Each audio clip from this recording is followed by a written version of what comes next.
கர்த்தருக்குள் பிரியமானவர்களே, ஜூலை 25 இன்றைய பனித்துளிகளின் தலைப்பானது சேவைக்காக அர்ப்பணித்தல். வசனம் நீதிமொழிகள் 10வது அதிகாரம் 22வது வசனம். கர்த்தரின் ஆசீர்வாதமே ஐஸ்வர்யத்தை தரும், அதனோடு அவர் வேதனையை கூட்டார். அன்னை தெரேசா 18 வயதில் இந்தியாவிற்கு அனுப்பப்பட்டார்.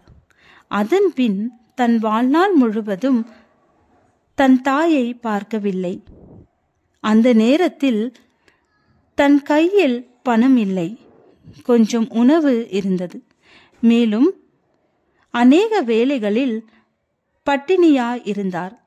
பிச்சை எடுத்து சாப்பிடும் நிலைக்கு சென்றார்.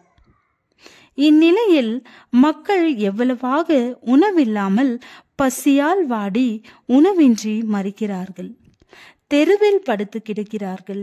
அவர்கள் உணர்வு எப்படி இருக்கும் என்பதை உணர்ந்தார்.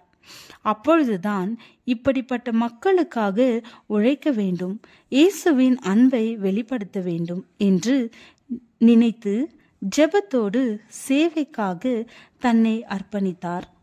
பிற தேசத்திலிருந்து வந்து தஞ்சம் அடைந்தவர்கள், முன்னாள் விபச்சாரிகள், மனநலம் பாதிக்கப்பட்டவர்கள், நோயுற்ற குழந்தைகள், கைவிடப்பட்ட குழந்தைகள், தொழுநோயாளிகள், எய்ட்ஸ் பாதித்தவர்கள், முதியோர் போன்றோரை பராமரித்து இல்லங்களை உண்டாக்கினார். தெரு குழந்தைகளுக்கு பள்ளிக்கூடம் ஏற்படுத்தினார். எம்மதத்தினரையும் அரவணைத்தார். இவர் நிறுவனம் உலகெங்கும் வளர்ந்தது. ஒரு ஆண்டுக்கு $100 மில்லியன் பட்ஜெட்டில் இவர் நிறுவனம் செயல்பட்டது. 120க்கும் மேலான விருதுகளை பெற்றார். இதன் மூலம் கிடைத்த அனைத்து வருமானத்தையும் தன்னுடைய இல்லங்களுக்கு கொடுத்து மிகவும் எளிய வாழ்க்கை வாழ்ந்தார். தேவன் எசேக்கியாவிற்கு மிகுதியான ஐஸ்வர்யமும் கனமும் கொடுத்தார்.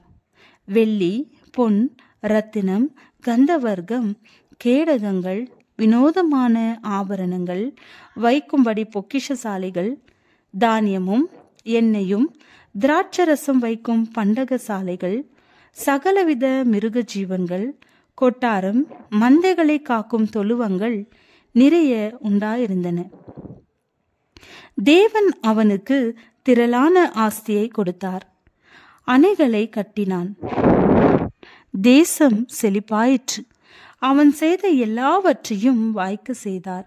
இவன் எல்லா இக்கட்டு நேரங்களிலும் தேவனை தேடின நிமித்தம் தேவன் இவ்வளவாய் எசேக்கியாவை ஆசீர்வதித்தார். வேதம் ஐஸ்வர்யத்தை குறித்து என்ன சொல்கிறது? ஒரு புதிய பொருள் அமேசானில் வாங்குவதா? ஒரு புதிய காரை வாங்க தேவன் உதவினாரா? உயர்த்துவதா? சாப்பிடுவதா?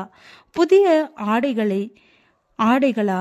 அதிகம் என்பது எவ்வளவு போதுமானதல்ல. எந்த பகுதி நமக்கு போதுமானதாக தெரியவில்லை. உண்மையான ஐஸ்வர்யம் என்றால் நேர்மையான வாழ்க்கை, இயேசுவை போல வாழ்தல். நாம் தேவனின் பணக்காரர்களாக இருக்க வேண்டும்.